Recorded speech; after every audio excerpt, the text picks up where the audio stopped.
shows the content of the meeting is being sent to YouTube. Okay, let's do this. Okay, now it's fine. Somehow last time it took longer, so it said it timed out.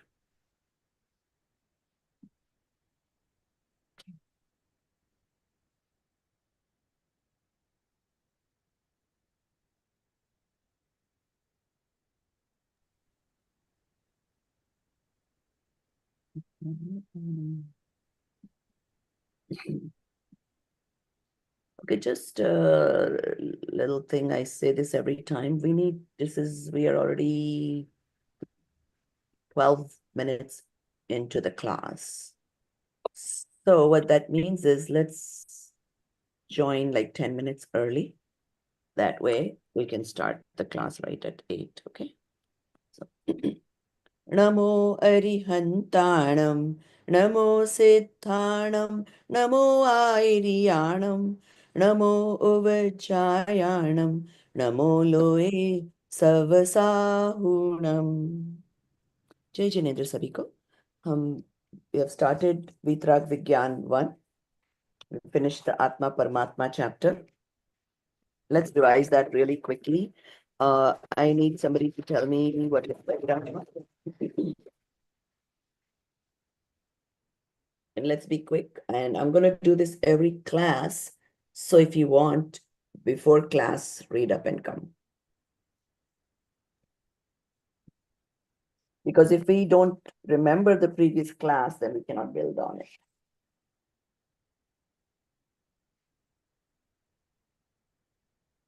And Viraj can take out 5.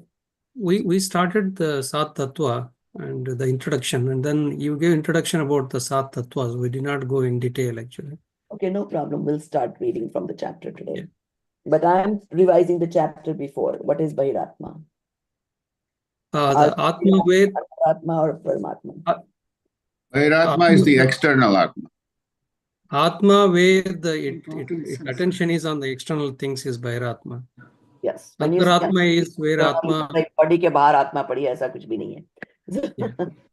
Yeah. No, attached to all the worldly things, all the outside things. Exactly. So it associates itself with the body, non-Atma. So it includes body, your possessions, your relations, everything else. And then what is Antaratma? Antaratma is the one who is in his own self. Yes, it's associating itself with the self and not the body. Even though it's going to do everything normal, it's not like the Antaratma person is going to look something different or not eat or not do the routine things. But within itself, it associates itself with the soul and not the body. So what that does is, even though he's eating and he may not like whatever, I mean, his reaction may still be the same, but inside he knows that he's not eating. It's the body eating. The reactions are not him. Okay, so you understand the difference? It's a very subtle difference.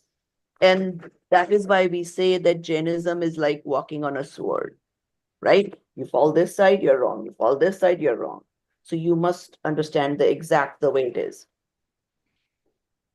So Bahiratma associates everything with the outside body and everything other than itself.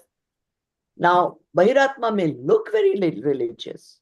They may be going to temples, they may be doing, all the rituals and studies. In my last class, everybody was like, I mean, they feel so elated. They were like, are we Samyak Drishti now? I said, no, nowhere.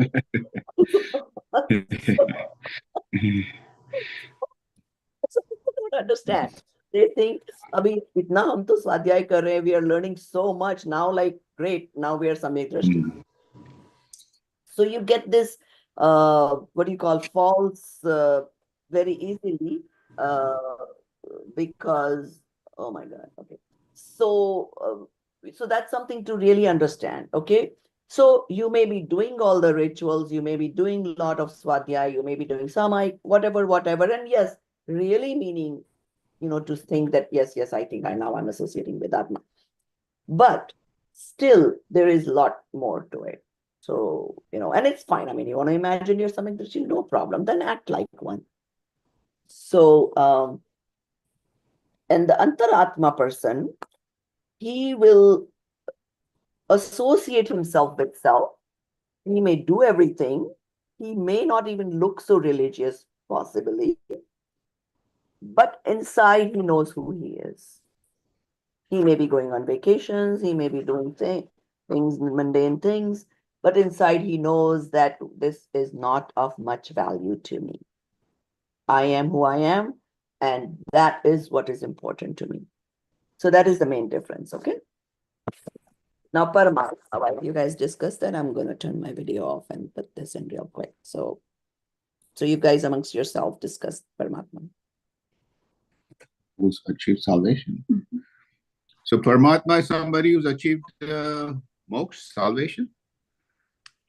Yeah, so first, Antaratma, there's 3 levels, right? So the Jaganya. Oh, yes, let's discuss that. Uttam. And Uttam, then it's also related to the Gunastan, right? So if you're in Uttam Antaratma, I think it was maybe the 12th Gunastan, if I remember correctly. Yes. And Paramatma is the ultimate. So once you become an Arihant or any Arahat or Siddha, then you're in Paramatma. But that's the end. That's the end result. Yeah, 16th, I think. 14th. 14th. Okay, go back and look in the book. There's 2 types of Paramatma also. Right. Sakal and Nakal. Sakala Paramatma and Nikal. Nikala Paramatma. So when are you Sakal Paramatma? When you have a body. When Ghatiya karmas have been released and still there are Aghatiya karmas. Yes, right. Okay, so many different things, right? When only Ghati karmas are gone, which means anything that was obstructing your soul to, be able to recognize its all the attributes, then that is called Keval Gyan, Keval Darshan. That state is also Paramatma. But they still have the body. So what do they have still remaining? That Agati karma. Agati. The Agati karmas are the ones that are associated with the body. So they will still have a naam, they'll still have a name like Bhagwan Mahavir, right? He was, whenever he got Keval Gyan, he was still the human being known as Mahavir and all that, right? He still had a Gotra, he still has Ayu, his body is not left yet. So all that still is there. But that doesn't mean much because once the body leaves, then all those 4 are also gone. So after the body leaves, of course, there's still Paramatma. So that is Nikal Paramatma when they don't have the body anymore. Okay. So now let us do this. Let's share, Amitji. Click on the English version of Vitrag Vigyan 1 and we'll read from that today. Okay, sure. Give me 1.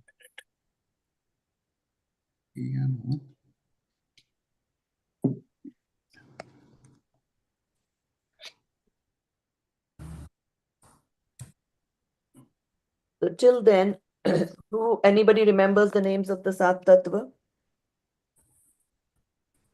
I can tell. Jiva Tattva, Ajiva Tattva, Asrava Tattva, Bandha Tattva, Samvara Tattva, Nirjara Tattva, Moksha Tattva. Very good. And why should we learn the tattvas? It's the fundamental nature of reality, Vastu Swarup. So once we understand the nature, in fact, where I am, I'm at some relative's place in Worli actually, and younger to me cousins, and we were discussing things. One of her daughters is in psychology, and we just started talking about this stuff. And I was explaining to them how when you know the nature of things, right? If it's a table, it is a pudgal, it doesn't have a way to think, it doesn't. I mean, just simply the nature of things the way they are. It happens in humanity too, right? Somebody you're living with. You understand, don't we say, and he is like that only, right? At some point with your spouse, you get to realize that this is the way he is, he's not going to change. You better either accept it or you divorce, right? So when you understand nature of things, it's a comfort level. With the true understanding, it eliminates misery. Okay, so that is the reason of understanding the true nature of things. In this class, we can understand physics, we can understand all kinds of stuff, but we are only primarily interested in understanding Atma. The reason being, that is the source of the vacations are not source of happiness, house is not source of happiness, children doing well is not source of happiness, even though we wrong them so. So our goal is to find that source of happiness, understand it, understand its nature, understand how to get to it, so we don't have to depend on other things to become happy. So Jeev, so even though Sat Tattva, so then it's like, okay, why don't we understand only Jeev? Because that's where this happiness is. But no, if you understand only Jeev, it's like you tell a child to go get an orange from the other some of fruit basket, right? You can explain to him a little bit what that orange look like. But you also have to tell him what he doesn't need to bring, which is that apple and banana and all those things.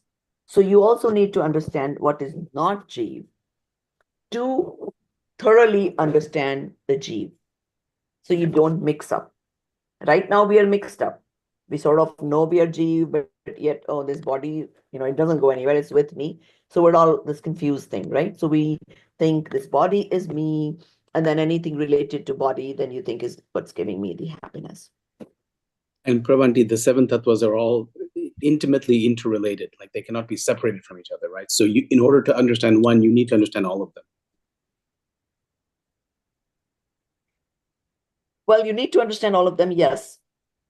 But when you say related, I don't know. So these are not things. As we read, you'll understand what I mean. Because ashrav and all these things are like sort of concepts, actually. Okay. So now let's assume, like somebody said, we only read the author introduction. Who remembers who is Swami? Who? Who is Umaswamy? He's the author of this chapter. He was great. He's written the Tattva Sutra as well. Very good. Tattva Sutra. He is also disciple of which Muni? Kundacharya. Kundacharya. Very good. Now, Kunda Acharya only wrote Param Agams.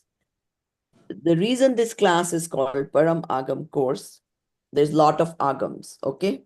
Shvetambar Agams, Digambar Agams. Agams have immense amount of knowledge, including astronomy, astrology, medical science, you name it, and everything is there in Agams, okay? Now, we are studying only Paramagams. Paramagams only have the stuff related to your soul. And that is what we are interested in right now. Yes, we are interested in Agams, but we don't possibly have the time in our lifetimes to study all the Agams. That is a lot of wealth of knowledge.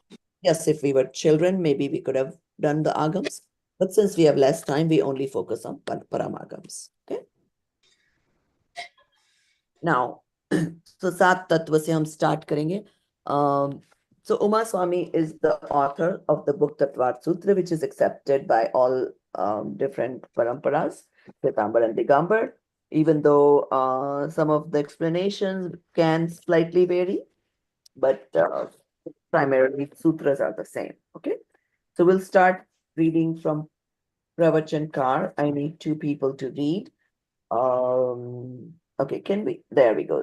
I'm going to enlarge it. Okay.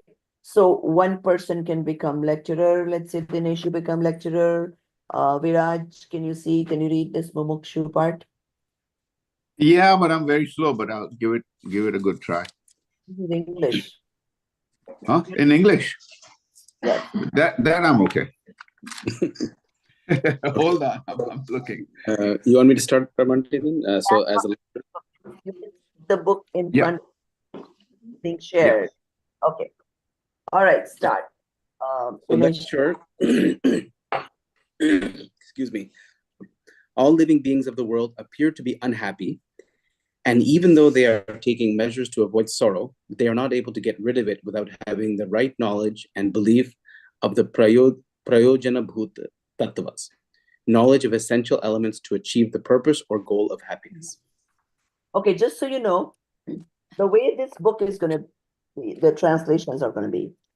First time this word comes, Prayojan Bhut Tattvas, we are going to translate in English. And do you see in the parentheses?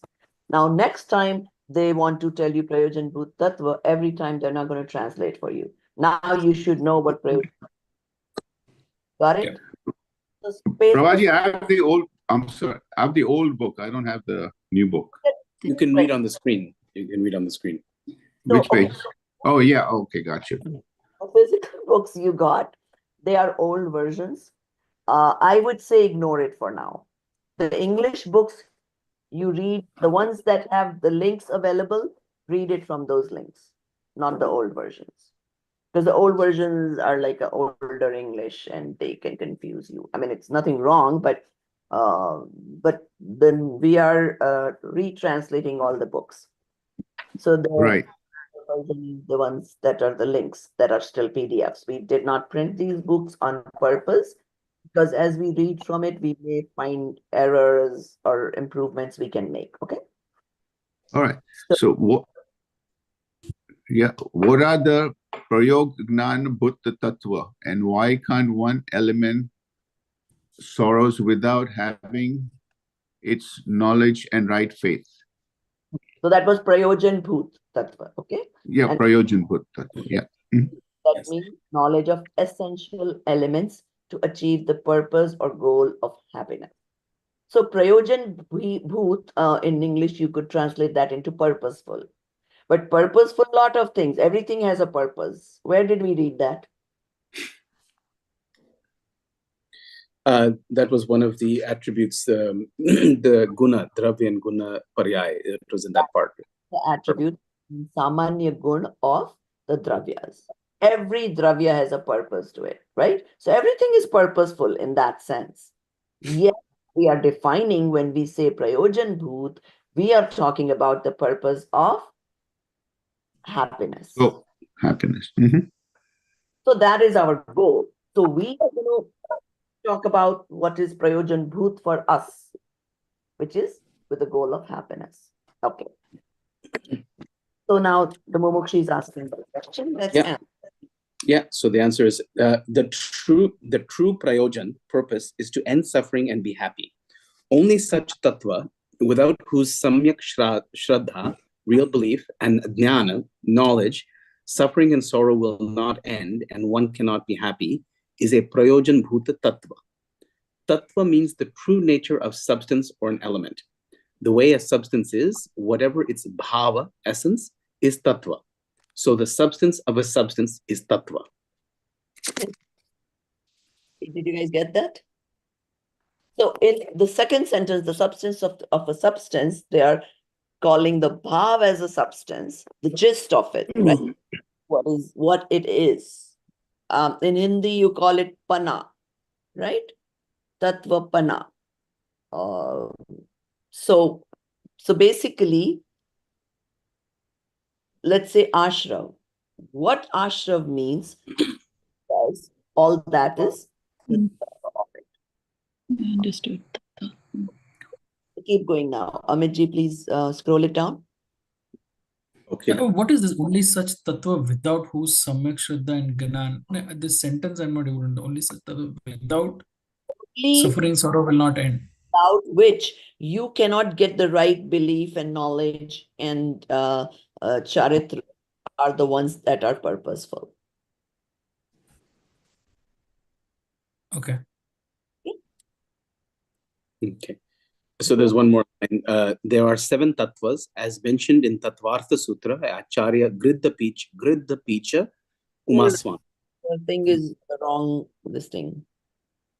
Oh, should be. Right, it should scroll back.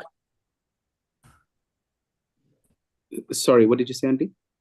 Who is sharing? Is Amitji sharing? Who is sharing the book? Yeah, I'm sharing. I think scroll back, right? We didn't finish that paragraph. No, we did. That was just the next line. We did. Yeah, so the substance of a substance is a tattva, and then there are 7 tattvas as mentioned in Tattvartha Sutra. No problem. Yeah. By Acharya Gridha Picha Umaswami. Jiva Shrava Bandha Sambara Nirjara Moksha Tattvam. Okay. And also Tattvartha Sutra is the first, I believe, Agam Paramagam in Sanskrit. Is that right, Auntie? It is in Sanskrit, I know. I don't know if it's first. Okay. So Jiva, Ajiva, Ashrava, Bandha, Sambara, Nirjana, Moksha are the 7 tattvas. Please explain their nature in brief. Jnana Darshana, knowledge and perception, natured Atma or self-soul is called Jiva Tattva. All substances which are totally devoid of intrinsic nature of Jnana Darshan and are separate from Atma are called Ajiva Tattva, non-self element. All substances like Pudgal, physical matter, etc. are Ajiva. Atma, separate from all Ajiva Tattva, non-self element like this body, etc., is Chaitana Tattva, sentient element. That Atma is me, myself, and Pudgala, etc. 5 dravyas separate from myself are Ajiva. Mainly, there are only 2 tattvas, Jeev and Ajiv. Ashra, influx of karmas, etc., are merely specifics of Jiva and Ajiv. So did you understand? Having a question of they're related. So the others are basically they're specifying what is Ajiv, Ashrav, Band, all those. Okay. So basically there is self and non-self. Okay.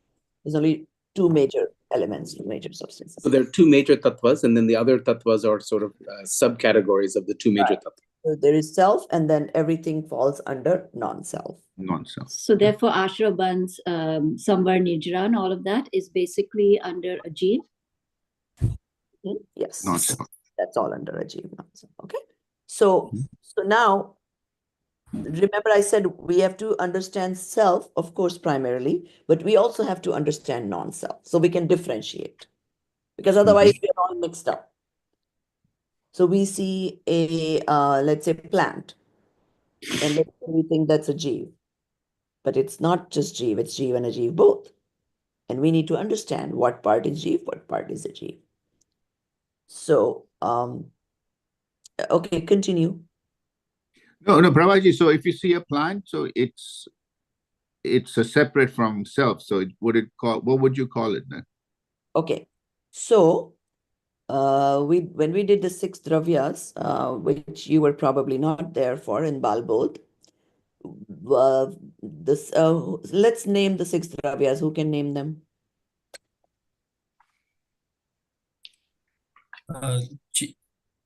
Again, Jeev, Ajiv, Pudgal, Dharma, Adharma, and Akash and Kal. Akash and Kal. Yeah. Right. So the Pudgal, right? We in that class we discussed everything that is visible to the eye is what? Pudgal. Ajiv. Right. Pudgal specifically. Okay. So let's say we see a plant. The fact that we see something, whatever we see is what? Pudgal. Pudgal. Okay. So but then yet it reacts, it has life in it, right? So what does that mean?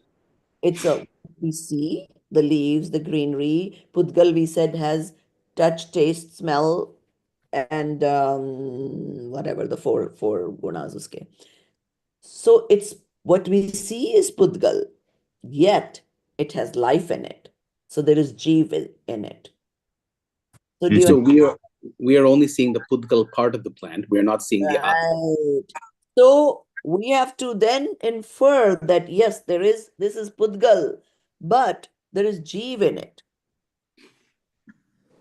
So that is Yeah. the right difference. So before we saw a plant, either we didn't worry about whether it has life or not, or even if we knew there is life in plants, we did not understand the difference that, hey, whatever we're seeing is actually only matter, but yet it has life in it.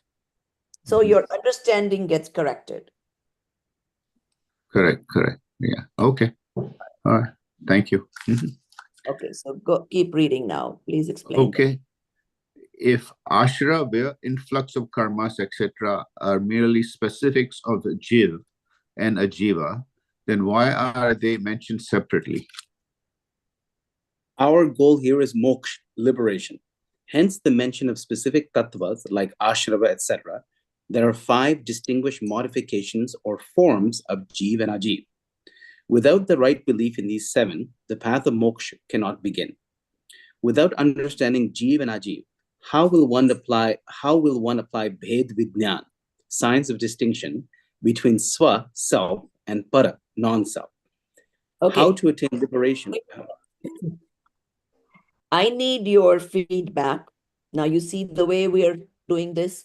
We say moksha, then in parentheses, we say liberation, right? So the way these books are translated is, we want you guys to remember this word when we put the meaning in the parentheses. So next time you get the word moksha, you should understand we're talking about liberation.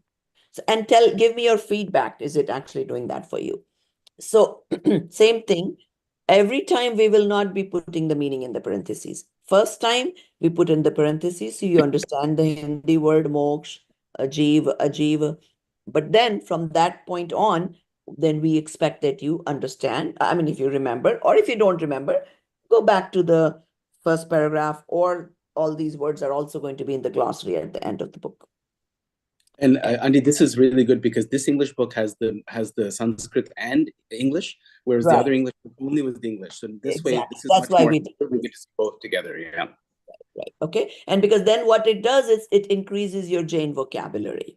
So now when I say Samyak Darshan, you know what it is. When I say Jeev, you should know what it is in English in your mind. Okay, go ahead. So how to attain liberation without recognizing moksha and without considering it beneficial? The path to moksha, liberation, involves samvara, stopping the influx of karmas, and nirjara, shedding of karmas. Therefore, understanding them is necessary.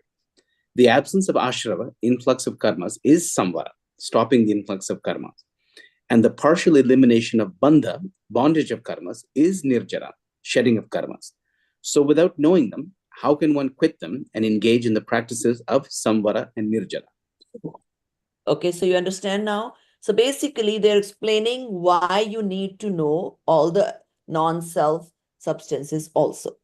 Because there is, in that sense, like Dinesh said, there is a relationship. They do become a nimit in your modification of the soul that is not pure. So it is like the body. If it has fever, right? You know that the body has fever. Now I need to remove that fever because it's not me. That's not body. That's not the natural state of body. And if you don't know what is the natural state of soul, you wouldn't know what to remove. Do you understand? So if the world didn't know that, hey, this temperature of 104 is not a normal thing for the body, it wouldn't know. It needs to remove that. Take some Tylenol, take some ibuprofen, get rid of that temperature. So first you have to know what is the true nature, which is not that hot temperature. Then you need to figure out how to remove that hotter temperature. Same way, you need to understand first what is self and then remove what is non-self. Okay? So just in a practical way to what we're doing, Auntie, so you cannot stop influx of karma if you don't know how karma is influxing into your body. Yes. You cannot start shedding them until you understand how to stop, until you understand how they're coming in. That's what I guess that's what I meant when I said that they're all interrelated. Object. First, you have to know that they're an external object. Not supposed to be part of your soul. So then you recognize, oops, I got something that doesn't belong here. So then you figure out, okay, how do I get rid of what's already there? And how do I protect myself from letting it come in? Okay. So in the Shastras, there's a very good example of a boat. So you're going in a boat and there's this little leakage in the boat. What's going to happen? The bottom of the boat is cracked, or there's a little hole, or whatever the case may be. The water starts coming. So if I'm not knowledgeable about boating, I keep seeing this water coming in. I keep maje se baithe hain. What's going to happen? Eventually the boat will capsize. Yes, it will sink. So first I have to have the knowledge that, hey, you cannot sail with water filled in the boat. There's something wrong. If the water is coming in, bad sign, right? So then what do? I plug the water. You stop the influx of water from entering the boat. Right. So you stop the influx first, right? Because if you don't stop that and you keep emptying the water, how long it's going to take to do that?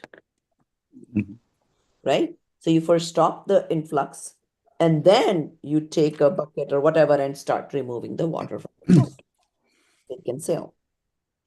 So that's just a example, but similarly, you first figure out how to not let new karmas come in, and then you work on removing the ones that already exist. So the coming in is ashrav. Staying with it, staying with your soul is bandh. Removing, like, you took the water out of the boat, is nirjara. Nirjara, yeah. Which is getting rid of the karmas from your soul, not associated with your soul. Okay. And bandh, I already explained what is bandh. Samvar, the stopping the karmas to come in, is samvar. And then removing them is nirjara. Once you remove all of them, once you remove all the water, your boat is ready to float again. Could you explain about bandh a little bit further? I couldn't quite understand that. Bandh is okay. So let's say I like to explain that with an example of let's say you are have you seen people, they oil massage themselves? So let's say you put an oil massage. Now you sit outside and there's this storm of sand or dust. Like Rajasthan gets a lot of sand storms, right? So let's say dust ud rahi hai khub sari. Guess what's going to happen to the person who has oil on his body? All the sand is going to get stuck to his body, right? Right. Now there's another person sitting next to him who doesn't have the oil on the body. What happens to him? It's going to try to stick, but there's nothing to help it stick. It's still going to come to him because he's sitting in the storm. But it slides right off. It slides right off. So the one person is getting the bandh, the other person is not getting the bandh. But the both are getting ashrav. Did you understand the difference? Yes, thank you for that. So ashrav is there. Bandh is dependent, I will say, dependent on the state of mind. So let's say dependent on what? Rag and dvesh. That oil is the rag. Okay, got it. Okay, thank you. Attachment is the oil. So you could be living in this world with doing all the normal things, so which means you'll still get ashrav, but if you're not attached, they won't stick to you. Yeah, but why do they say and the partial elimination of bandh is nirjara? Right? That's are two different things, right? Bondage of karma, as you mentioned, right? If I don't have an oil, I don't have a rag dvesh, right? Then it does not stick to me, right? But nirjara is a completely different thing. It is shedding of karmas Nirjara is means you already are जो पहले oil था, now it's already stuck. To remove correct. that stuck sand is nirjara. So उसके लिए भी राग द्वेष की कमी होनी चाहिए, right? If the rag dvesh is less, then Right. then nirjara Karma happens. cannot stick. Only Then the then, karma अगर can. जब तक राग द्वेष रहेगा तो और नए नए आते रहेंगे. So nirjara happens two different ways. One is automatically when it's time, it's gonna go. Okay, वो तो automatic होगा. But you shed 10 and gain 100. What's the end result? So then end But result is not nirjara. how will it automatically go? No, I didn't understand. The automatically go, it will not, right? It's a little early Sure. to explain that. Basically, when you get the karmas, they come with its duration, how long they're going to be with you. Okay. Once that duration ends, it automatically goes away. Which is Madam, what's here, happening with your Ayu karma. So you were born with what? An expiry date.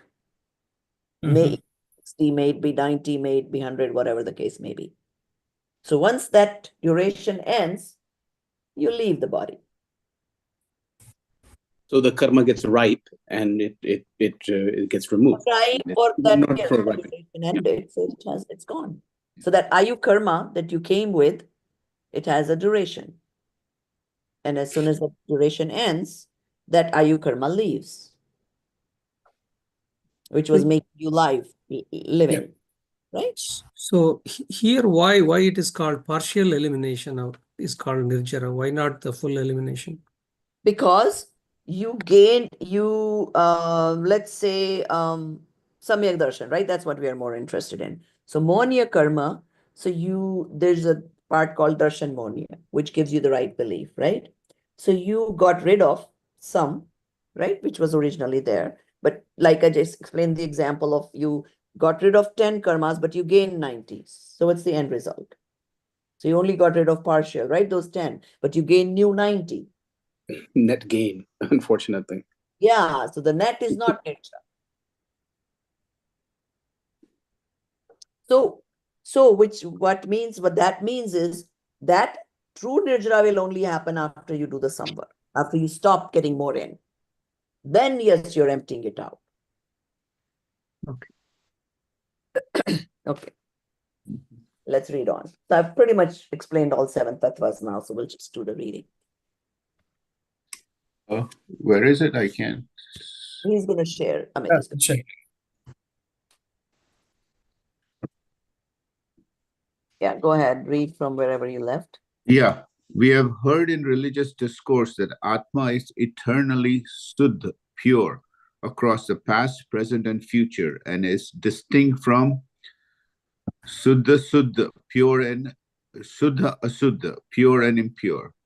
Paryaya, modifications. It is the only one that is worthy of taking ashraya, shelter or refuge. Brother, that is from the view of dravya drishti, the perspective that deals with only the constant aspect of every substance. From the viewpoint of pramana drishti, the perspective that deals comprehensively with all aspects of existence of an entity, Atma is an aggregate of shuddha ashuddha, pure and impure modifications. What is dravya drishti? Drishti ka vishay, subject of focus or aspect where our faith should be focused, is nothing but the jnanananda swabhavi, consciousness and bliss natured, trikali dhruv, timeless, atma tattva, element of self soul that is distinct from all external entities, including all shubha, ashrava, etc. Vikari bhav, impure changing states of mind, like virtuous and non-virtuous attachments, as well as samvara, etc. Avikari bhav, pure changing states like samvara. This perspective, dravya drishti, is possible post understanding the reality of all 7 elements. When we state from this perspective, Dravya Drishti, only timeless Jnana Swabhavi Atma, mindful soul, is called soul, while all non-self entities, vikar, impure changing states, and diversities are considered secondary. When one resorts to this, dharma, samvara nirjara, cessation of influx of karma and bondage, manifests. Those moha raga dvesha bhava, activity of delusion, attachments, aversion, that are instrumental in acquiring jnana varana, etc., knowledge obscuring karma, are called bhavashrava, psychic influx. Due to this nimitta, the karmic matter particles of jnana varana, etc., karma, which comes by itself, is dravya ashrava, or material influx. Similarly, when the Atma dwells in ajnan, ignorance, moha rag dvesha, papa punya, sin and virtue, etc., vibhav bhav, impure states, that is called bhava bandha, psychic bondage. Due to their nimitta, the bondage of karmic matter particles occurs on their own as karma. This is dravya bandha, or material bondage. Okay, let's understand that first. Okay. So let's turn off the sharing. Okay. So they talked about Dravya Drishti and what was the Dravya Drishti, Jnanananda Swabhavi, Trikali Dhruv, Atma Tattva. Did they say Adhyaya Drishti somewhere? No. Okay. So let's say. So what they're trying to say is the soul itself is pure. The soul is not like with karmas. It didn't exist always with karmas, let's say. So what they're saying is you should look at your soul with the Dravya Drashti, which means you only focus on the pure soul. Now, when they say Praman Drashti, what that means is that yes, one way to focus on the soul is in its pure state. Okay, the pure state does not have karmas, but that is not the reality, the current reality. Current reality is what? It has karmas, which means it has the body, it has all the modifications. So what they're saying is that yes, know that it has the body. Right now it is in impure state, yet focus on the pure state of the soul. And focusing on the pure state of the soul is called Dravya Drashti, which means it's only Drashti. It is not like that yet. Yeah, right now it is impure. So it is also important to know currently it is impure, yet I'm focusing on its pure state. Let's say you just dug up some gold from the mine. What state it's going to come in?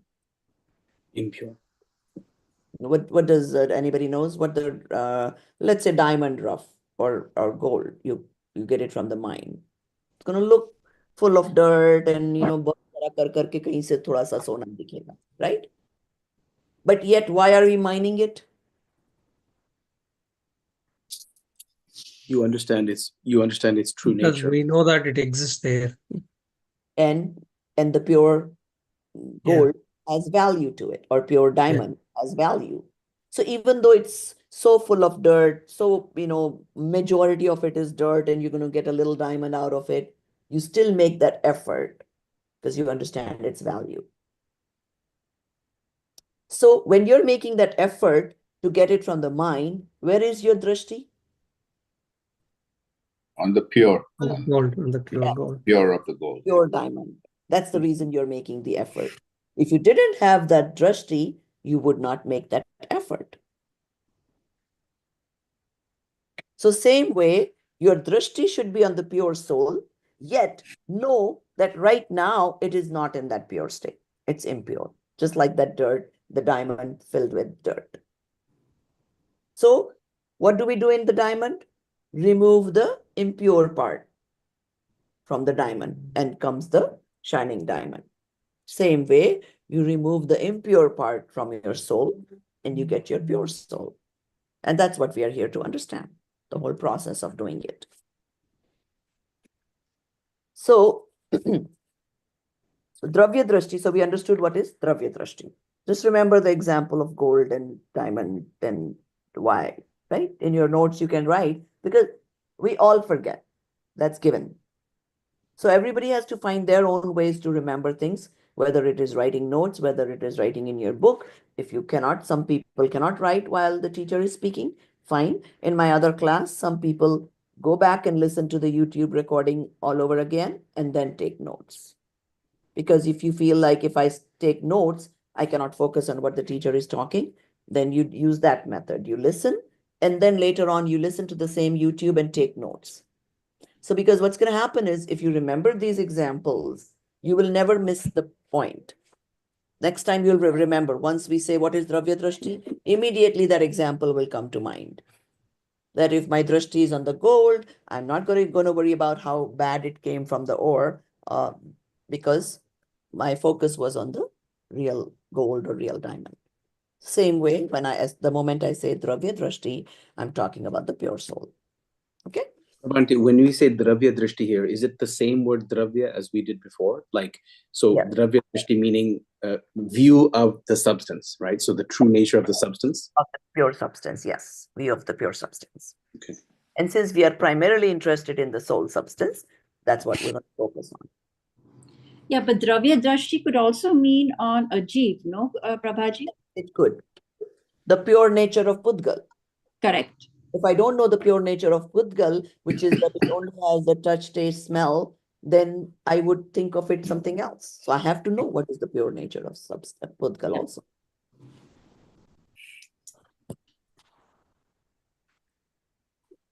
Now, so then once I know the pure nature, then guess what happens? Everything else that I see, I can see that it's the impure, which is called the vikari power.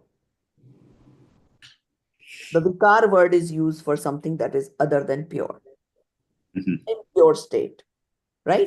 So we give the example of water. Water in its pure state is what temperature? Cool, room temperature, right? The moment you put it on fire, what is it? Boiling. Boiling, warm, that is Hot. It's a different nature. natural state. It's Through the it's pariyaya vikari changes. state. Yes. Same way, we are in our vikari state right now. So we need to understand how to come back to our pure soul, pure self.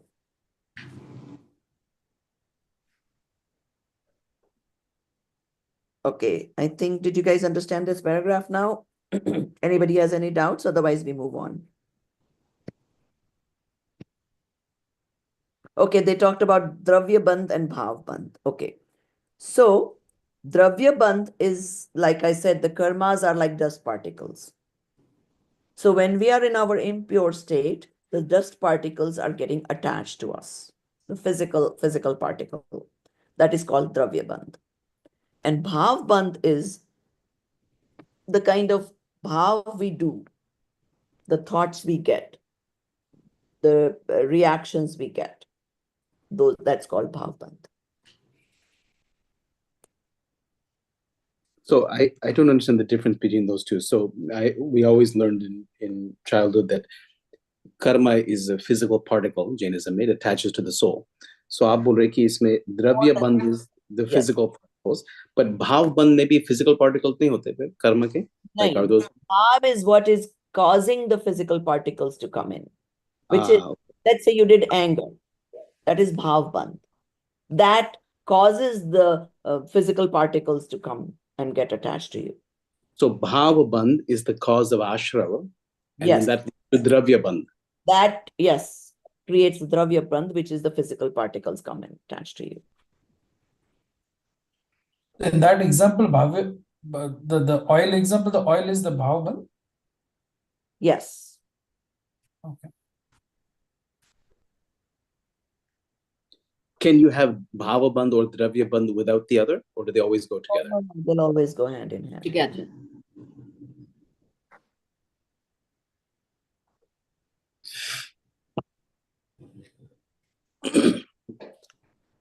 And now the sentence says, कि उसके निमित्त से पुद्गल का स्वयं कर्म रूप बंधना स्वयं. So what happens? You just put the oil. You didn't mean for that dust to come and stick to you. Decided that it gets stuck to oil. The dust did that of its own cause. You did not force the dust to come to you. So you see what? So you are not Okay. nimittik sambandh hai, but you cannot force any other dravya to do what you want it to do. They're all independent. They're doing, remember we said in the Samanya Gun, they're all doing their own jobs. One is not doing the job of the other.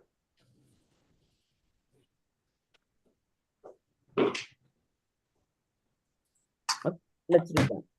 And again, these concepts, they keep repeating until you get it here. So don't worry about it if you don't get it. Okay. Okay, let's, Amitji, let's read on.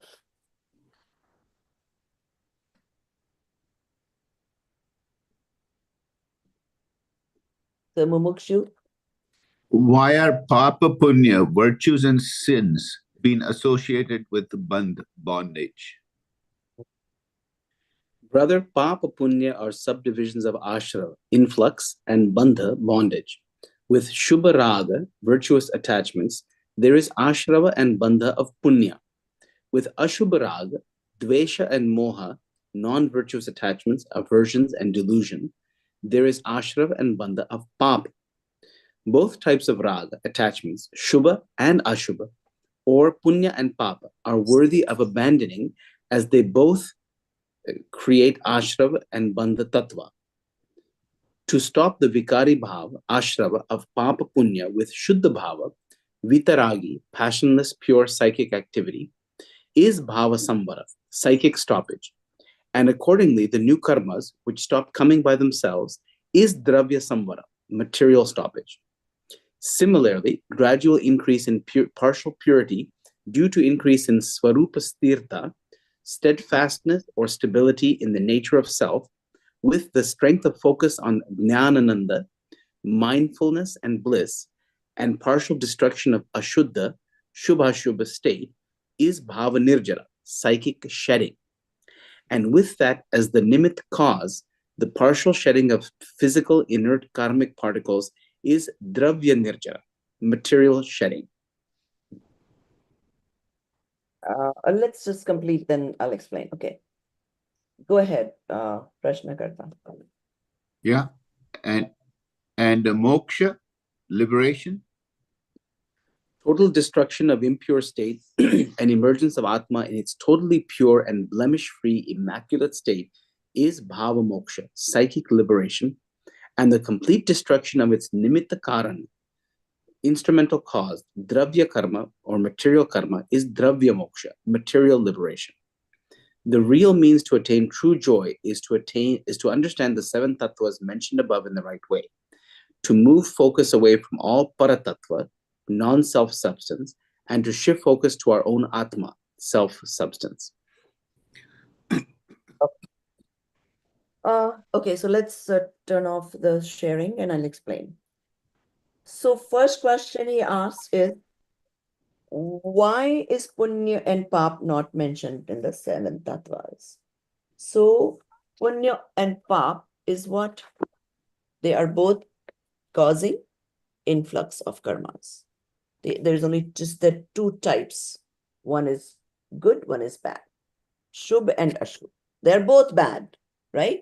But one is called good only with the connotation that when you get the good karmas, you also get the good fruits out of it. But that is still karmas. And as long as you hold on to those, you cannot get liberation. So what the focus here is that punya and pap, they're both parts of ashram. That's why they're not separately mentioned. So in Shvetambara Parampara, you read Nau Tattva, not Sat Tattva. But that doesn't mean they're different. They're just same, there's the same tattvas. In Shvetambar, Ashrav and Punya and Pap are mentioned separately. That's why it becomes Nau Tattva. And here, punya and pap are part of ashram. Because anytime there's an influx, it's going to be either punya influx or pap influx. So Prabha, what is Shubh Rag, right? What do you call? What's an example of a Shubh Rag? What are we doing right now? We are understanding tattvas, right? We like it. That's why we are doing. This is Shubh Rag. So this is Shubh Ashram. We're still getting ashram, but it's a good one. Yeah, we are binding karmas even in this class. Right. Right. And what is a Shubh Rag? Yes. I want to quit the class and go get a snack. Yep. Or you, oh my God, what is this teacher doing? It's just useless, whatever, or anger, or But whatever. that's a Shubh Rag, no? That's what she's saying. Sorry. Yeah, that is a Shubh, right? That is Ashub, yeah. Right. And what are we doing all day long constantly? Mostly Ashubh. Mostly a Shubh and Ashubh. So how can we expect that always something good should happen to us? Isn't that a good expectation? बांध देते time तो सब अशुभ अशुभ बांध लेते हैं आराम से. And then what do we do? When it's time to bear the fruits, we want only the fruits of the good bhav we had. I think at our stage, even observing of the thoughts and karmas that are coming is very important, because even when we start observing them silently, probably we'll start recognize the importance of them. You will automatically observe them when you understand the importance of it. You don't have to separate that activity from Swadhyaya.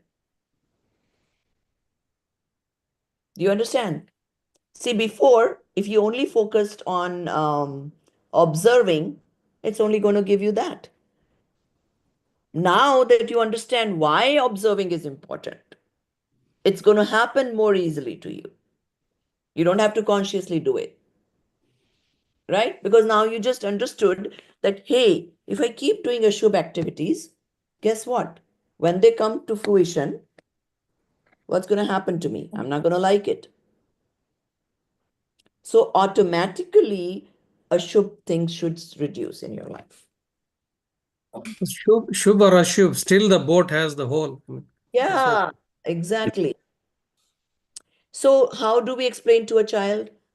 Hey, don't steal, don't take things from others, because then someday somebody will take your things away and you won't like it. So we try to make sense to the kid to explain why not to do the wrong things. Same thing is for us, right? If we don't want the bad fruits, you don't want those bad bhavas. And then if you don't want any fruit, then you stay in equanimity. Yes, you will still do things. It's not like our life is stopping. But then you're doing it as an actor. So let's say Amitabh Bachchan acts in the movie as a romantic hero, coolie, doesn't matter what. He's doing it with all the passion, right? He has to show anger. The actors have to do everything. Yet, can he really be angry? What would their life be if they actually believed that I'm that angry man, or I'm that laborer, or whatever the case may be? They can't do that. They won't be able to live their normal lives if they did that. They know it's acting. They go on the set, they act, and they're their normal self. Inside, they know who I am, and my house is this, and I have all the luxury in my house, and blah, blah, blah. That's all we got to do. So Prabhaji, sorry, go ahead. Go ahead. No. So to put it in practical purposes, so if I'm really happy about something my child did or something like that, so like how should I feel? Like jump with joy, or just Okay. how will it? So what happens is, so you're slowly understanding, right? What is self, what is non-self. Right now you're jumping with joy because your association is with that child, your association is with this body, your association is with that business. You're right. Your jumping with joy is causing you paap karmas, obviously, Mm-hmm. because your association is in the wrong place. Now, once the association is with the self, then you know that, hey, I'm not that person that has this child, that has this business. I'm somebody else. So yes, even though I'm having that reaction, but inside I know I'm somebody else. Just like Amitabh Bachchan, while carrying those suitcases for the acting for the movie Coolie, knows I'm not this laborer. I'm this person with all this money in my Jalsa house or whatever it is. So inside, if I know that I am that happy self inside who does not get bothered with whatever happens in the outside world, slowly my reactions will also change. All of a sudden, somebody comes and praises me, it won't elate me anymore. So let's say in this morning class that I have, morning or depending on what you're talking about. In India, it's evening. So it's most of the people are from India and maybe a couple other countries. So yesterday in the class, one lady came to me and said to me that, I came to this class. I have tested so many other teachers. I listened to Priyaji, I listened to this person, and I listened to this person, and I saw your videos, and I decided I can only learn from you. So I joined this class because I only want to learn from you. Okay. So normally what will happen? What will I think? You feel pride. Yeah. Oh, wow. I'm such a good teacher that somebody saw 10 different teachers and picked me as the best teacher for them. So now if that was my, what do you call that? Vibhav, right? That's what I would think. But if I know I'm not that teacher, I'm the pure self. It's just my current state, which is, doing this acting of teaching, acting of being mother, acting of being a friend, whatever the case may be. Then it doesn't give me that sense of pride. Because that's not me. What is there to be proud of?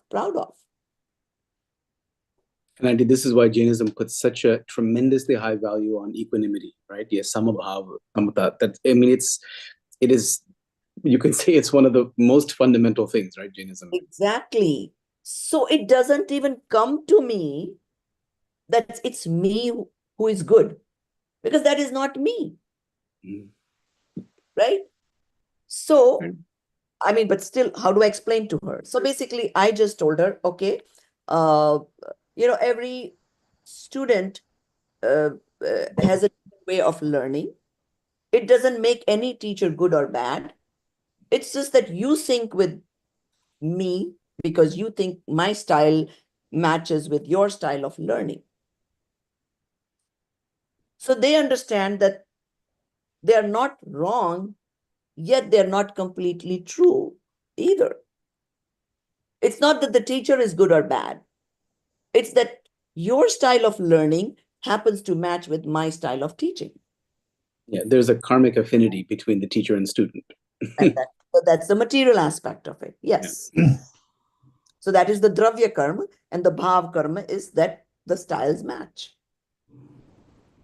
So to know the dravya drishti, we need to understand these seven tattvas. Yes. And yeah, completely understanding, then we'll get the real samyak darshan and samyak jnana. With that with the firm in the belief that I am the dravya drishti, I am the shuddha swabhavi, anandamaya atma. Go there. How will I do the dravya drishti? I have to know what is the dravya. Yes. Yeah. The nature of it. Only then I can put my drishti there. Yes. Right? Better, you sit in meditation. I'm going to do meditation. What are you going to meditate? You don't even know what to meditate on. Yep. There's all kinds of people getting into meditations. Roj meditation class mein chale jao. They don't know what to meditate on. What are they going to meditate on? The body. because they don't even know what is soul. And there's all kinds of meditation going on, classes going on, camps going on. So, and that's what we're trying to find out, that what do I need to focus on? Are those things like Rudra Dhyan, Shukla Dhyan, Ardra Dhyan, like those ones? That's meditation on wrong object? They're ways to get there. They are not still true dhyan. Okay. But for all, I mean, the Arthra Dhyana, the Raudra Dhyana, Dharma Dhyana, Shukla Dhyana in Jainism, they are all also based on the fundamental of the Dravya Drishti, correct? No, I mean, no. to go there, to achieve that. What are you focusing on? No, Raudra dhyan bilkul bhi nahi hai. Bilkul nahi. No. So, What I'm saying dhyan is like, what are you focusing on? Right now, my head is hurting. My total focus is on my head. I'm moaning and groaning. I have a headache. And why did I get my headache? And who caused my headache? That's all Artha Dhyan. on the Arthra Dhyana, Raudra Dhyana, not. How can that Dharma be? Dhyana, Shukla Dhyana, it is the moving towards Right. based on the. Yes, Dharma Dhyan is to know the true nature of things. Yeah. And Shukla Dhyan is ultimate, to focus on what needs to be focused on. Yeah. Okay. So the word dhyan is incomplete. Dhyan just means focus. Everybody has dhyan, just in the wrong places. That's true. Yeah, we are all focused on different things. It's just a question of what we're focused on. Yes. Like when you're watching TV and you're seeing a very interesting show, you're very focused. You think, you can meditate for 1 hour because you're focused on that. I could focus on the movies so much when I was in middle school, high school. If my friend didn't watch the movie, I could repeat exact dialogues of the whole 3-hour Hindi movie with songs. My friend would think she actually saw the movie. So people say they can't meditate, but we're meditating all the time. It's just know how to we meditate. choose to put our focus on. Just Right? on the wrong things. Yes. Mhm. Okay. Good. So we understood the 7 substances. Can we move on to the next chapter? Yes. Roy, I But just have one question. we are going slow, but it will stay slow if you don't take notes and remember what I taught in this class. Because if I have to again repeat Vairatma, Antaratma, Paramatma, Yeah. our progress will be very slow. So you do need to revise before you come to next class. I just one question on this Again and again. moksha, the moksha thing, right? It says that complete destruction of its nimitta karan, instrumental cause, dravya karma, is dravya moksha. I didn't understand this part, right? I understand the first part, right? Remove all the water from the boat. To remove all the karmas, physical substance, the particles from your body, from your soul, is moksha. But what is nimitta karan? Complete destruction of nimitta karan. I understand complete destruction of Nimitta means the dravya karma. soul doesn't come with the karmas. It's an external object. And the soul doesn't create karmas. Karmas are created by its own way. They come by their own means. Atma doesn't force them to come. It only does that rag dvesh, and then they come. So that means there's a nimit naimittik sambandh, but it's not a doership sambandh. I cannot force the karmas to come to me. I can only do rag dvesh, and so that's a natural reaction that the karmas come to me. Is the rag dvesh the nimitta karan of the karma getting attached to the atma? Rag is the nimit for the karmas to come to the atma, and karmas is the nimit to get the bad fruits of the karmas. So they both have nimit naimittik sambandh. Say the last chapter, and karma is the nimit for me to have this body. If I didn't have any karmas, I don't need this body. As long as I have karmas, I'll keep taking new bodies. So I need to do the psychic liberation, the bhava liberation. That is first the bhava liberation happens, then dravya liberation. So is Bhav Moksha then Arihant and Dravya Moksha is the Siddh? No. Bhav moksha is when you understand that I am the soul, I am not any other things. So even the Samyak Drashti is not in the true sense, but in a Vyavhar is called that they have Bhav moksha now. Because now they've understood that their association is self. So from that point on, anything that they do is going to be acting because they know who they are. So they've gotten that Bhav moksha. Even though Dravya moksha has not happened, there's still karmas which have to slowly do nirjara. आपने बोला था That's how even though Bhava Moksha happened, I mean the Dravya Karma, it takes its own time. That's what Arantas will not do anything. They cannot do anything. So that's a different age, right? Adinath Bhagwan became Keval Gyani and lived on for I don't know how many thousand some years, right? Before he could get the Dravya Moksha. Mahavir Bhagwan, it took only, 32 years? 32. Right. So different people have different time it takes.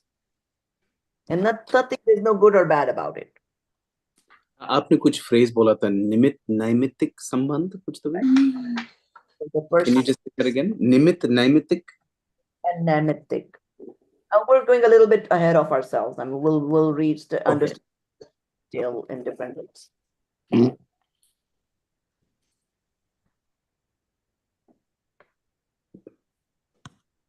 So there's different relationships that we're going to understand. So there's a relationship, yet it's not the actual cause of it. Okay. All right. So let's move on to the next chapter, 6 essentials. So this is fairly simple chapter. Let's read it and then I'll explain. So let's 2 other people take this lecturer, then 1 listener and 2nd listener. So 3 people can participate. So Bahubali ji, Smita, Amit ji. I'll show you one more thing. And print it. We'll be able to print it. I think it's since Shall I start? Yeah. Okay. Shat Avashaka, 6 essentials. A discourse on scriptures is happening in the temple. Pandit is giving a discourse on scriptures, and all the listeners are listening with interest. Lecturer. All word beings in the world desire happiness and fear suffering. They make effort to avoid suffering, but they do not know the right means to escape from it. Hence, they remain unhappy. One listener. Yeah. So what is the true way to avoid suffering? Understanding our Atma, the self-soul, and immersing in it is indeed the only true way. This is the Nishchay Avashyak, actual essential duty that one must sincerely fulfill. Second listener, you have started talking about monks. What should householders like us do to attain true happiness? The way to overcome suffering and attain true happiness is the same for everyone. It is a separate matter that due to their intense effort, monks attain an exceptional state of the joy of Atma, and the householder experiences it partially, according to his state of evolution.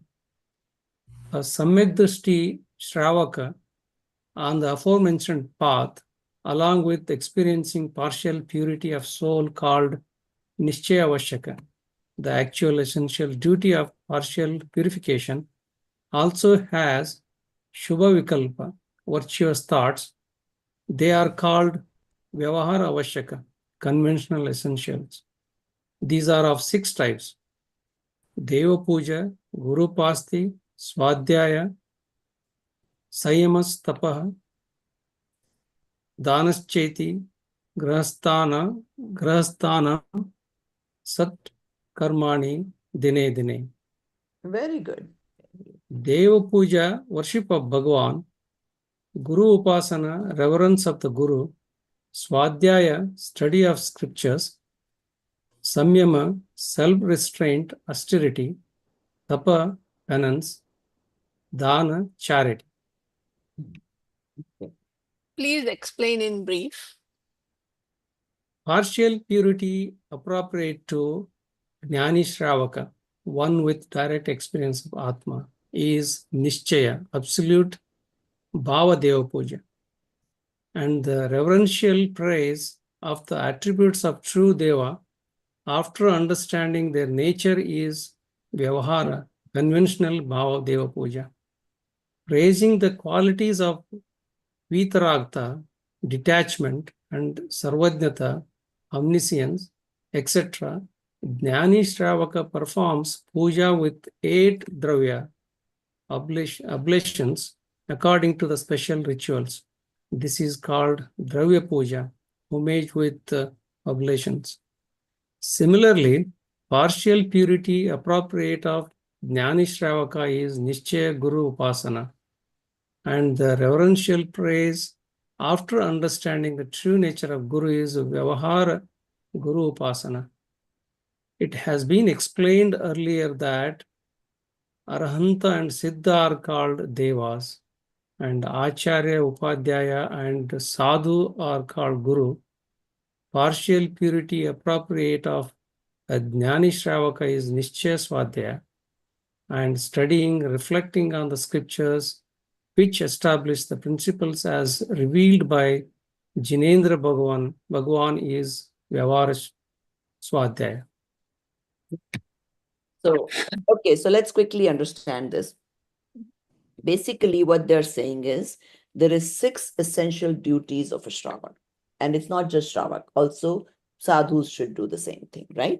So first one is Dev Puja. So yes, we do a lot of Dev Puja in the normal paramparas. It's sort of a little bit misunderstood. So people, there are people who are spending 2 hours, 3 hours of their daily routine just to do the pujas, right? Depending on which parampara you're from. If you're from Murti Pujak parampara, you will notice that some of our elders used to do, even today in India, the house where I'm at the relative's place, my kaka kaki, they don't even put anything in the mouth till they go to the temple and do that 2-hour puja, right? But they don't understand what is puja. All they know is, Ashtaprakari, phool, chandan, leke baith jao. You read this, you put da da da da da, and then you do your 2-hour thing that you're used to for life. You come back home and you're done and you can eat. I mean, yes, it's very good discipline to have that you're doing that puja every day. But if you don't understand the true meaning of it, it doesn't give you the fruits that you would want. So what they're saying is that true Dev Puja is what? Understanding the Swarup of Dev, which is the pure soul, and appreciating that, and then wanting to be that is the true Dev Puja. Now, in your current state, you need some ritual also. So they say that, okay, once you understand that, then if you go to the temple and you take the 8 dravyas and then you read the puja, which also should explain the Swarup of Dev, who you are, how to get there, then that is the Vyavahar puja, because you're using materials to do it. Okay, and reciting things. So Pudgal is being used. That is Vyavahar puja. Then Guru Upasana. How can you praise somebody if you don't even know what aspect of them is praiseworthy, right? So first you have to understand the nature of the true Guru, believe in it. Then, when you go to Guru, you bow down to them, you listen to their sermons, you try to abide by whatever they're trying to explain to you, then that is Vyavahar, Guru Upasana. And then Swadhyay, same thing. And when you do Swadhyay, you're getting partial purity. Now, Swadhyay किसका करना? जो जिनेंद्र भगवान ने कहा, उसका स्वाध्याय करना. Not just any, you don't just pick up any book and read and that's Swadhyay. No. our idol is the highest, which means only omniscient, only all-knowing Tirthankar, whatever has come in their Vani, is the only thing we believe in. And there's a very good reason for it. It's not like we are fanatics and hum to Jain hai, isliye hum sirf Tirthankar ki baat manenge. No, that is not the reason. There's a very good logic to it. Tirthankar ki Vani mein jo aata hai, they are not wishing to speak that at that time. They wished in some previous lives. So right now it's just automatically happening to them. Now they're all knowing. So when do we make the mistake of what do you call lying or saying something untrue? What are the main reasons we do that? Either we don't know something or we have a selfish motive. Those are the two reasons when we don't speak the truth. Now, in the Kevali's case, both of those reasons are not present. And that is the reason we believe in the Kevali's words. So we need to have a logic. Who is our true Guru? Who is our true Bhagwan? If somebody is, let's say, according to James, Ram has reached moksha, so he is also Kevali. Before going to moksha, everybody becomes Kevali. But if we worship the Ram with the dhanush and with the wife on the side, everything, what does that depict to us? What kind of a message does it give us? We are encouraging raga dvesha. Yeah. And if I need dhanush, what does that mean? Hatredness. Attached. Yeah. Attached to Violence. possessions. You're attached. I'm attached to my body, so I need to protect my body. Yeah. So would that be my true God? No. Oh, So understand why, what of things, it's easy to digest. And this is why Jains called that worship of the Hindu gods is all mithyatva, right? When we worship Ganesh, or, Yes, mithyatva with a purpose, with the right understanding. So let us say if you were a Hindu, okay, if I told you that, hey, your God is mithyatva, you will not like it. If I explain to you that, your God needs the same kind of protection as I do, will that make sense to you? How can he be God if it's just like me? He's also afraid of the enemy. Right? Then it doesn't matter. You are Hindu or Muslim or Jain. Just because you did some karmas, you happen to be born in this particular family and gotten the sanyog, the conditions. But you could be a Muslim and still be interested in your soul. You could be a Christian and interested in your knowing yourself. There's no stopping from that. So first thing we need to understand is not be attached to even our parampara. So even the family you got born in, you happen to be Sthanakvasi, Murti Pujak, Shvetambar, Digambar, really doesn't matter. At the end of the day, you are the soul. Just it's a coincidence that whatever karmas you did in the past, today you were born in a Digambar family or you're born in a Shvetambar family. Within Shvetambar, Sthanak doesn't really matter. So, because your goal is not to stay in this world. So why to bother? At the end of the day, I want to know who I am. How do I get to my pure soul, to my pure self? Which leads me to permanent happiness. So what I was born in, what my parents did, what my community did, yes, it gave me the sanskars, but I don't need to carry those forever. I'm an intelligent being, right? I'm a sentient being. I have this Manushya Janma. I got this mind, analytical mind. So use that to your benefit to understand the truth. Would that be smarter, or would it be smarter that I was born in a Murti Pujak or Digambar and I'm going to just stick to the paramparas that I was born in, and whatever my parents did, I have to repeat the same thing? What would be smarter? There's a purpose to the paramparas. You're born in that parampara There's a purpose. for some reason, but then you have to transcend that parampara. You cannot get stuck in it. Right. And you wouldn't know the wrong from the right. Paramparas can be good, they can be bad. But who is to decide? You have to decide only after the correct understanding. You have no right to say, hey, mom and dad, you're doing something wrong, if you yourself don't understand anything. Right?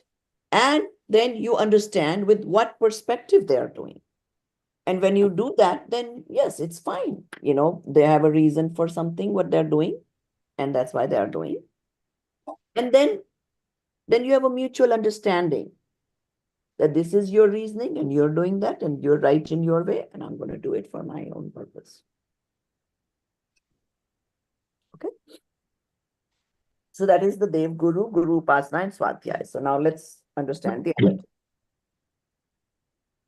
Okay. The listener says, these are only three. The lecturer, listen, partial purity appropriate to Jnani Shravaka is Nischaya Samyama, actual austerity. Concurrently, abstinence from violence, etc. Amitji, I'm assuming you're also trying to share while he's reading. Yeah, okay, continue reading. Yeah. Okay. Lecturer, listen, partial purity appropriate to Jnani Shravaka is Nischaya Samyama, actual austerity. Concurrently, abstinence from violence, etc., and restraint of senses depending on the respective stages is Vyavara Samyama. Partial purity appropriate to a Jnani Shravaka, that is confinement of virtuous and non-virtuous desires, as they stop arising, manifesting, is Nischaya Tapa, actual penance. Concurrent auspicious sentiments of fasting, etc., which arise is Vyavara Tapa. Partial purity appropriate to a Jnani Shravaka is a dana, charity of purity to self from Nischaya point of view, and donating wealth, etc., due to kindness towards self and others is Vyavahara Dana. It is of four types: Ahara Dana, food donation; Jnana Dana, knowledge donation;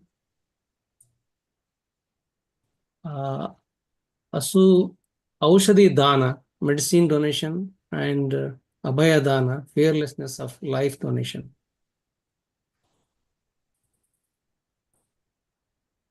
I can read the listener. No, I can read it. Okay. Okay, go What ahead. is the difference between the Nischaya, that is actual, and the Vyavhara, that is conventional, Avashyaka?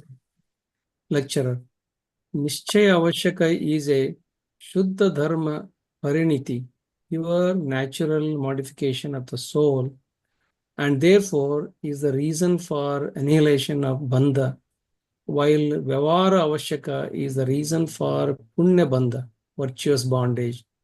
Jnani Jiva alone possesses true Avashyaka.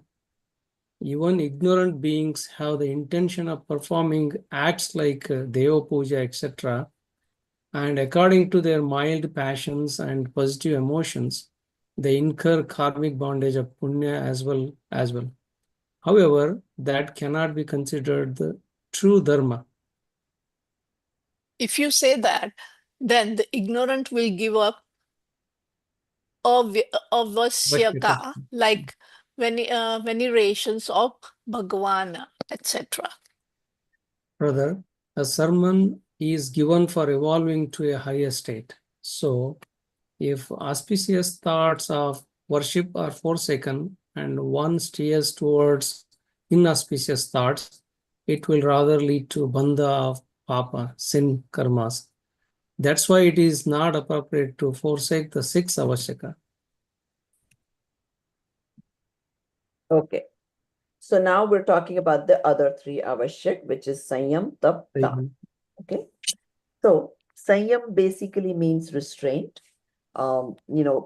Observing some restraints in your life, which means to basically recognize that I'm the soul, I'm not the body, so I don't need to be slave of this body. Okay. Sanyam and tap are sort of related. To observe Sanyam, you do tap, right? So you sort of try to experience some self-control. It can be so many different forms. It could be limiting certain foods. It could be limiting certain habits. There's all types of Sanyam and tap. Then Daan. Okay. So देखो पहले तो उसने क्या बताया कि निश्चय से संयम ज्ञानी श्रावक के योग आंशिक शुद्धि means being immersed in the self, right? Eventually that is the ultimate goal. Until you can do that, the vyavhar say you try to minimize hinsa, which means violence in your actions, in your eating, all that. And that is by vyavhar sanyam. Then Anshik, again, ichhaon ka nirod. What is tap? Controlling your desires. So every day you can take a little vow that I'm going to restrain myself. That's why they are connected, right? When you control your desire, you're able to give up something. Now the daan is sort of donation, but it is not. You don't need to have something to give. So Ahar Dan, Gyan Dan, Aushadhi Dan, and Abhay Dan. Out of these, Ahar Dan, yes, you have to have food in order to give it. And Ahar Dan is primarily to the sadhus because it encourages them to sustain their bodies and while they're immersed in their soul. Gyan Dan is what usually sadhus give to you, right? They try to impart the right knowledge. Gyan Dan is considered the highest dan. In a very low form, like let's say I'm making you understand this tattvas, that is considered Gyan Dan. Aushadhi Dan, again medicinal donations to primarily to sadhus and then a lower quality to anybody else. And Abhay Dan is the fearlessness. So let's say we are vegetarians, right? So now all the Panchendriya Jeev, birds, animals, they are not fearful of us. They know that these people are not going to eat me. It's funny, during Thanksgiving, we were somewhere, I don't remember, it was one of my students, I think, posted a picture with a lot of turkeys in their backyard. And the comment was, these turkeys know we are vegetarians, so they don't need to be feared of us, so they've all gathered in our backyard. So the fact that you are able to make somebody fearless, that is also done.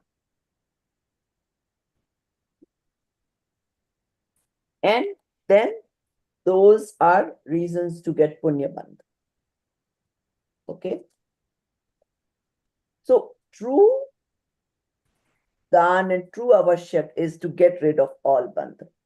Yet until we do that, we have to do the conventional things like the vyavhar daan, vyavhar sanyam, vyavhar daan.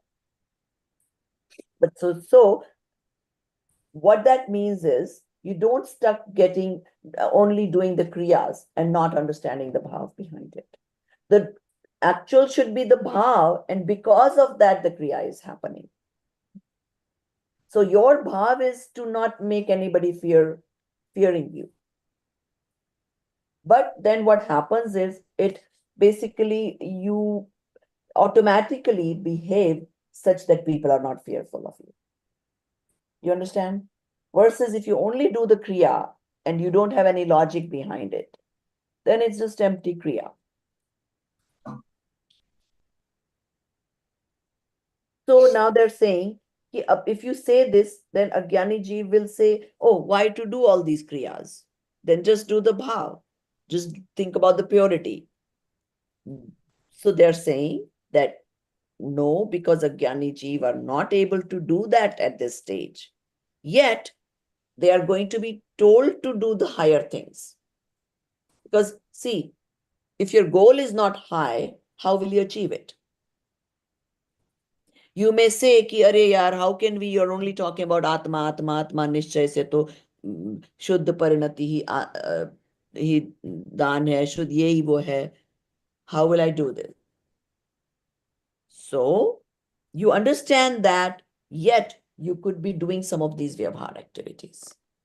But if you don't understand, if they don't give you the reason behind it, what is your eventual goal? You'll never get there.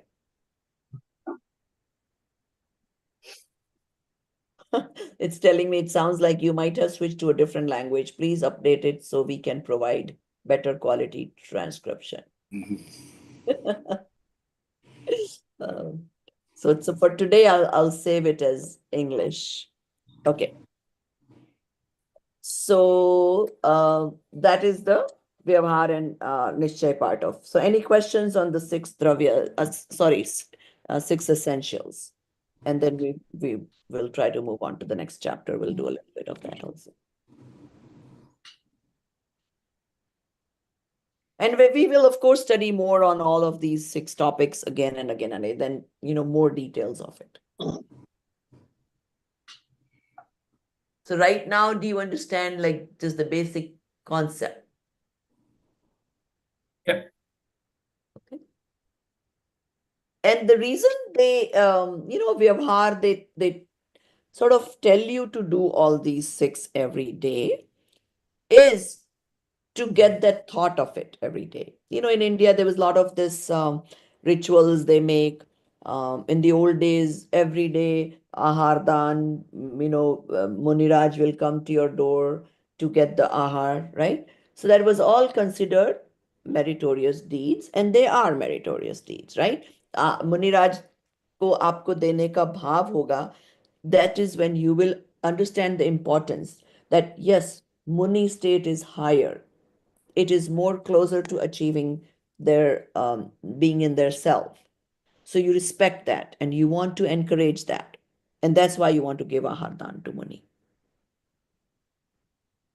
And if you're in the countries where the Munis don't come to you, then at least before you take your first bite, your first sip of tea, you have that bhav that I wish someday some Muni will come to me or somebody worthy will come and I can, share my food with them.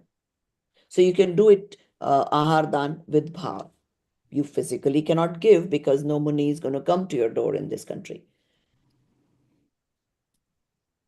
And same thing, Gyan Dan is, it's as simple as, teaching the tattvas to your own kids, to your own spouse, to your friends.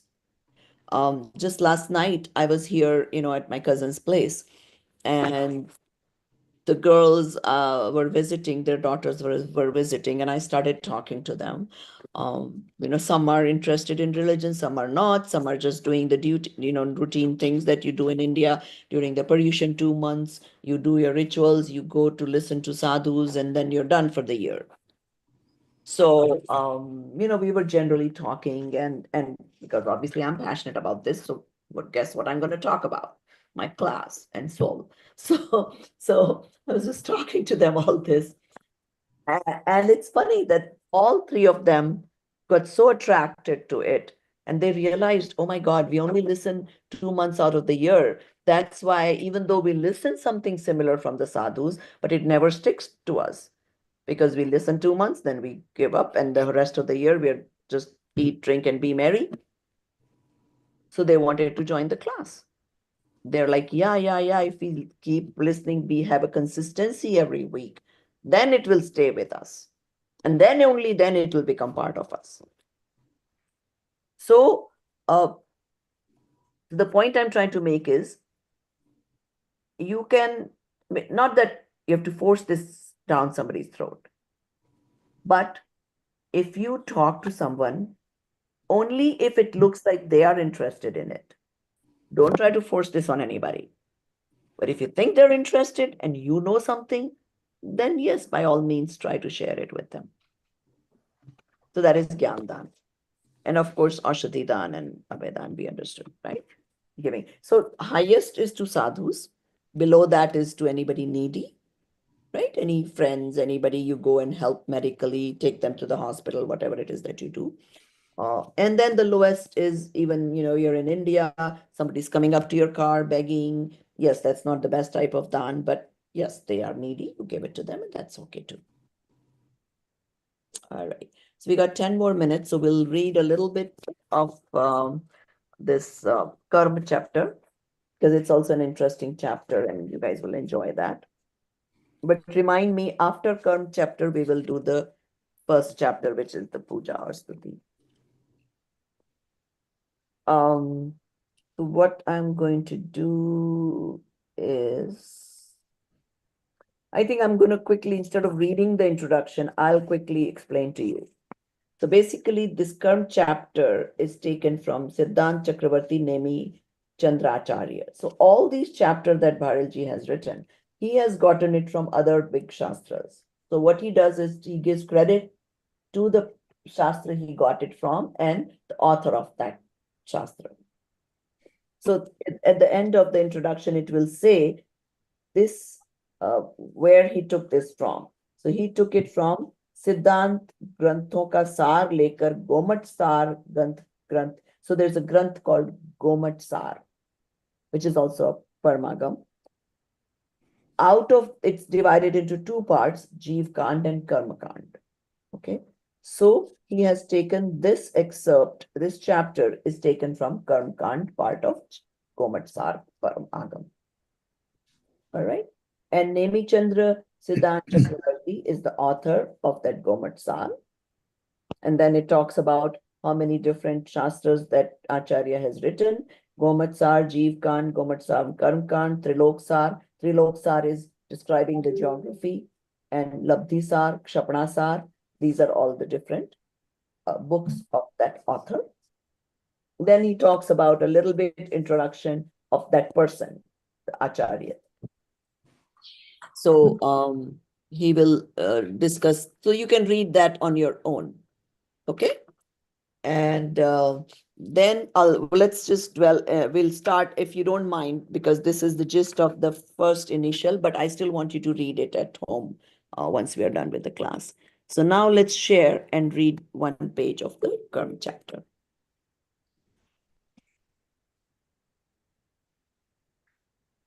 So now we again need two characters. Dipali is there, Dinesh? Not today, Anandi. Okay. Hey, it's only once a week, so I need you guys to be prompt. That should be like a doctor. She had work this evening, unfortunately, but she'll watch the video. Sure. So Safalta, you do one part, and who else is left? Dinesh, I'm left. I can do it. Yes.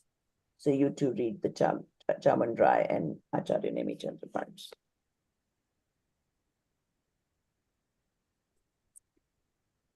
Shall I start?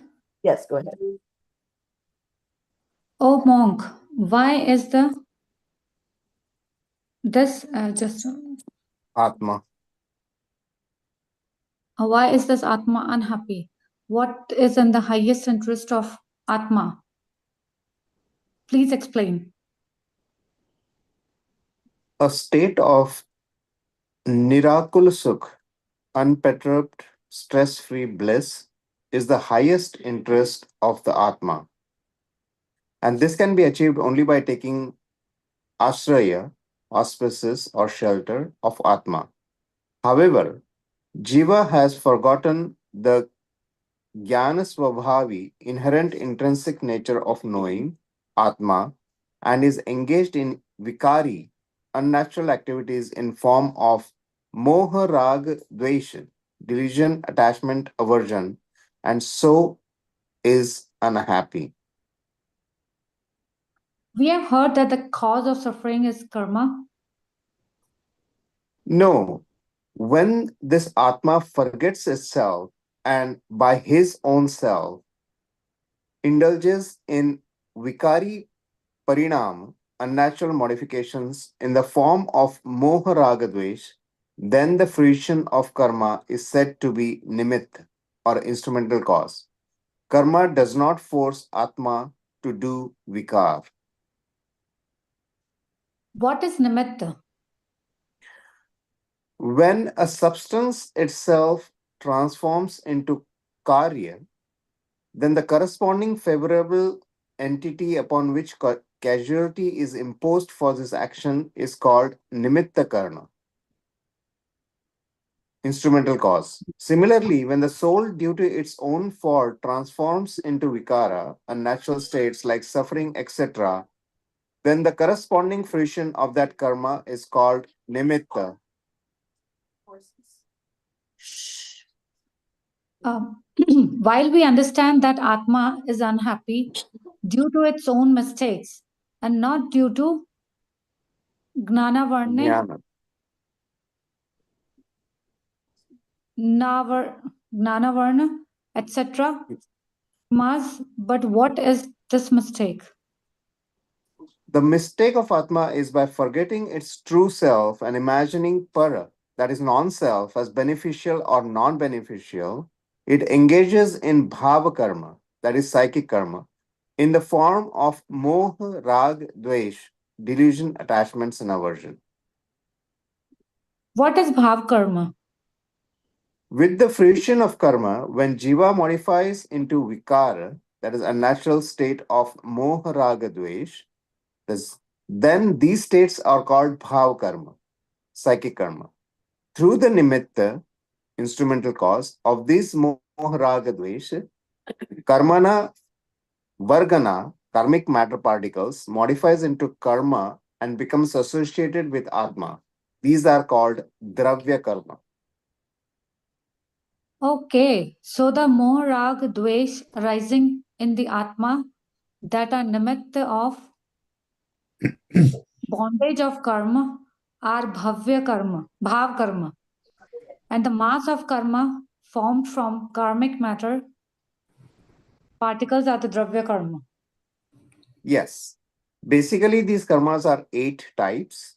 Among these 8 types of karmas, Jnanavarniya, knowledge obscuring, Darshanavarniya, perception obscuring, Mohaniya, deluding, and Antaraya, obstructive, are Ghatiya karmas.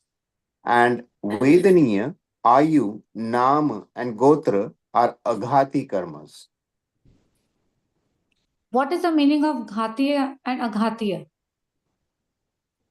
Karma, which are nimitta or instrumental in ghata or obscuring of anujivi guna, inherent qualities of the soul, are ghati karma.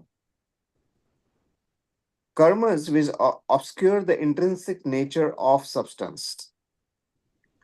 Those that are not nimitta in obscuring the anujivi guna are aghati karmas, karmas that do not obscure the intrinsic nature of substance. So those karmas which obscure gnana must be called gnana varnya, and those which obscure darshana must be called darshana varnya. Listen, when the Atma itself obscures its Jnana Bhav, which is attribute of knowledge, or does not manifest the potential efficacy of Jnana, then the fruition of that karma, which is nimitta in the obscuring of Atma's attribute of knowledge, is said to be Jnana Varna, knowledge obscuring karma. Similarly, when the Atma by itself obscures its attributes of Darshana Guna, attribute of perception, then the fruition of karma, which is nimitta in it, is darshana varna karma, obstructing perception. Jnana varna karma are 5 types and darshana varna are 9 types. And what about mohaniya?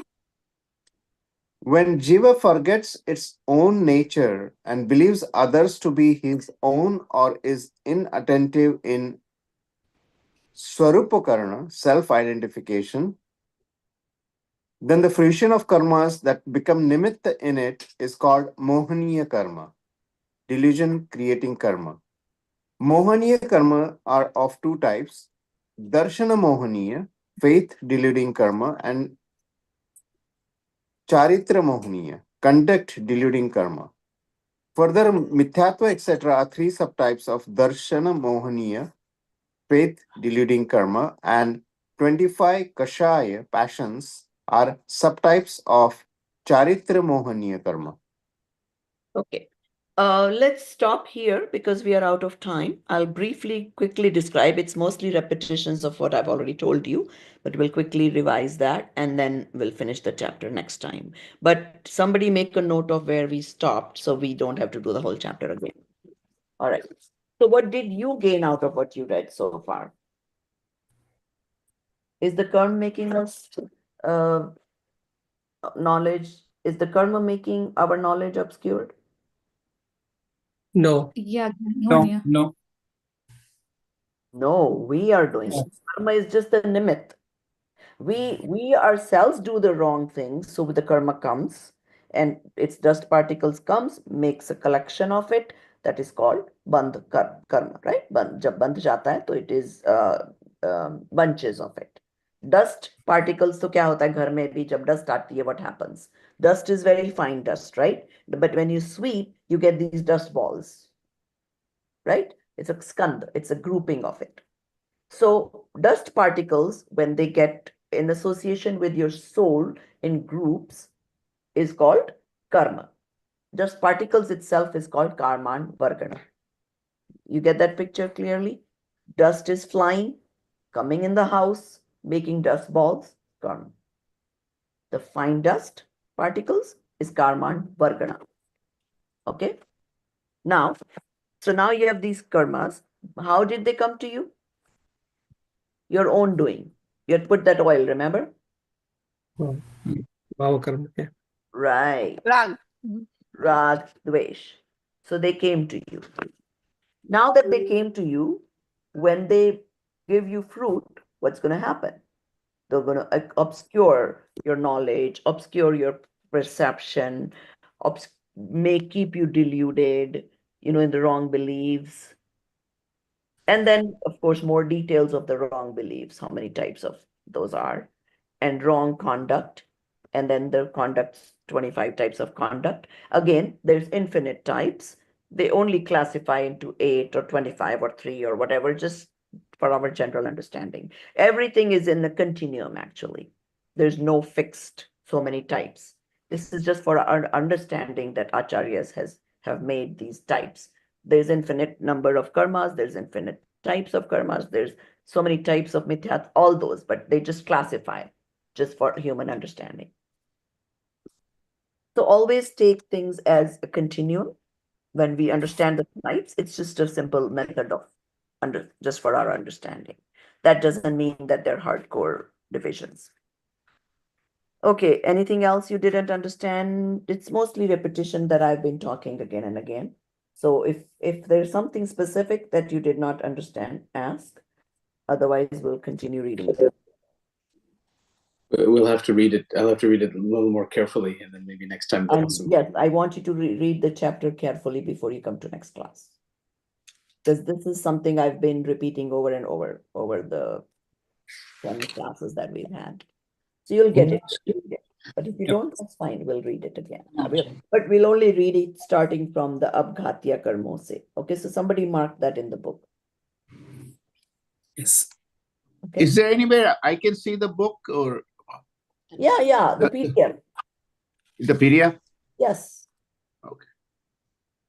It's shared, I think, in the group. If not, Amitji, please. No, I'll look at it. Yeah. Yeah. I think we also posted a what do you call The syllabus that has the links. syllabus. Remember, Amitji, if you know how to do it, please make that as the DP of the group. Then it's easy to access. No, I think I have to be admin of the group, then only I can do it. I'm admin of the YouTube. No, you made me admin of the YouTube thing, but not of this the Okay, group. so I'll make. I thought you said you were also admin of this group. No, that was my mistake. I interpreted it wrongly. Okay, no problem. I'll just make admin. And then that way you can Yeah, these are all that we have to. Okay, so now you're admin. So you, if you can, put that syllabus in as the DP, so it's easily Yeah, accessible. That new one that has all the English links and everything. yes. For each semester, what books we will be covering, which books are self-study, what the papers are, all that information is in that spreadsheet. So you can access your books anytime from there. Yes. So, okay, great. So this is all we're doing today. So Sahajanandi Shuddha Swarupi Avinashi Hu Atma Swarup Sahajanandi Shuddha Swarupi Avinashi Hu Atma Swarup Sahajanandi Shuddha Swarupi Avinashi Hu Atma Swarup निज निधि निज में बताई यह अनंत उपकार है इसके लिए वाणी माँ को वंदना शत बार है वंदना शत बार. Just a quick request, you guys are all welcome to sing along with me. Just stay muted so it doesn't disturb the